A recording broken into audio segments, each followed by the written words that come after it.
Assalamualaikum warahmatullahi ta'ala wabarakatuh. Sahabat muslim yang dirahmati Allah subhanahu wa ta'ala, dalam setiap lini kehidupan terdapat banyak sekali ajaran Rasulullah sallallahu alaihi wasallam. Salah satunya pada saat kita hendak tidur. Rasulullah sallallahu alaihi wasallam menganjurkan kita agar mematikan lampu saat hendak tidur. Hal tersebut tertuang di dalam hadis yang diriwayatkan oleh Abu Jabir bin Abdullah radhiyallahu anhu, yang artinya, apabila kalian hendak tidur, padamkanlah lampu dan kuncilah pintu terlebih dahulu.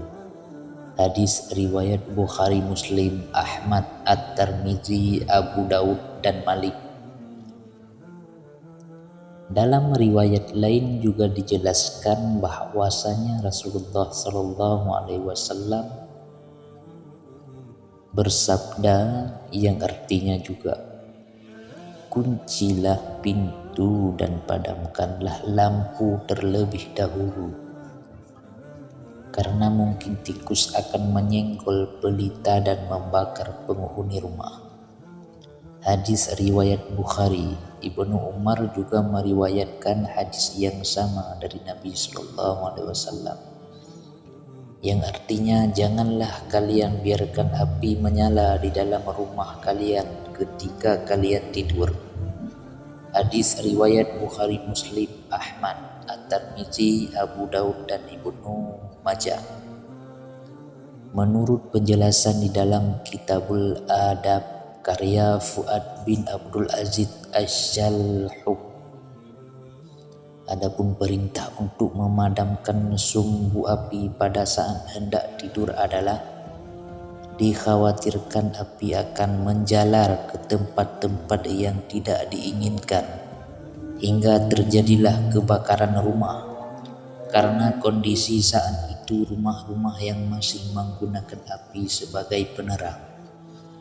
Dalam sebuah hadis yang berasal dari Abu Musa radhiyallahu anhu yang terdapat di dalam kitab Riyadhus Shalihin karya Imam An-Nawawi, ia mengatakan, ada sebuah rumah di Madinah yang terbakar di malam hari termasuk penghuninya. Setelah itu mereka memberitahukannya kepada Rasulullah sallallahu alaihi wasallam. Maka beliau bersabda, sesungguhnya api itu adalah musuh kalian.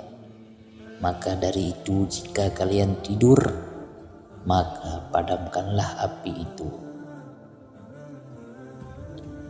Imam Al-Qurtubi dalam Fathul Bari menjelaskan, dalam hadis tersebut mengandung arti apabila seseorang tidur di rumah, tiada siapapun selain dirinya, sedangkan di dalam rumahnya itu ada api sebagai penerang. Ia wajib untuk dimatikan api tersebut sebelum ia tidur. Sedangkan apabila di dalam rumah tersebut terdapat beberapa orang, maka salah satu dari mereka akan wajib mematikan api tersebut. Dalam hal ini orang yang paling terakhir tidur. Namun jika api yang dinyalakan terasa aman, maka kamu boleh untuk menyalakannya.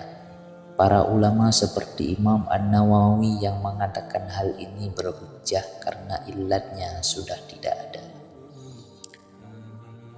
Adapun alasan Nabi untuk memerintahkan kita memadamkan api saat hendak tidur, dalam penjelasan hadis tersebut, karena tikus dapat menyenggol lampu di rumah itu dan menyebabkan kebakaran.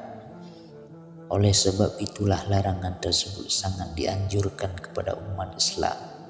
Namun jikalau hal demikian tidak ada lagi seperti zaman sekarang, maka itu pun tidak menjadi kewajiban. Kata An-Nawawi dalam Syarh Muslim yang dinukil Fuad bin Abdul Aziz Asy-Syalhub.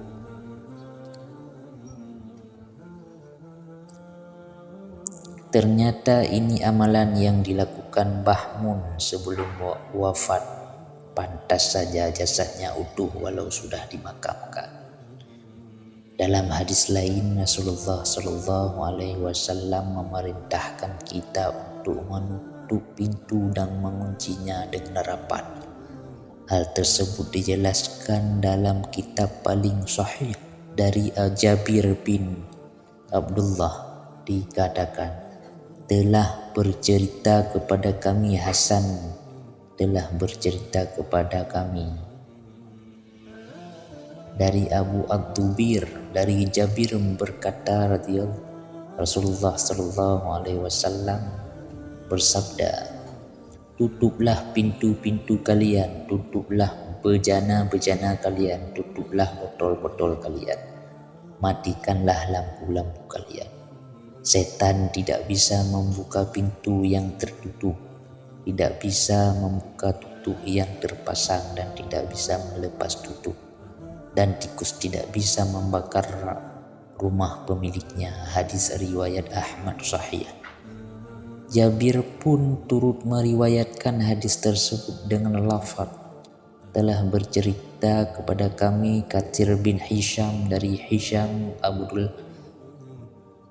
Ad-Dubir dari Jabir, sesungguhnya Rasulullah Sallallahu Alaihi Wasallam bersabda, tutuplah pintu-pintu pada malam hari, padamkanlah lampu-lampu, tutuplah bejana-bejana kalian, makanan dan minuman kalian, walau kalian hanya menghalanginya dengan ranting pohon. Hadis riwayat Sahih. Hadis-hadis di atas tersebut termuat di dalam hadis Al-Jamu' wa Taufiq disusun oleh Samsur Rizal. Hanya sekian dan terima kasih. Wassalamualaikum warahmatullahi taala wabarakatuh.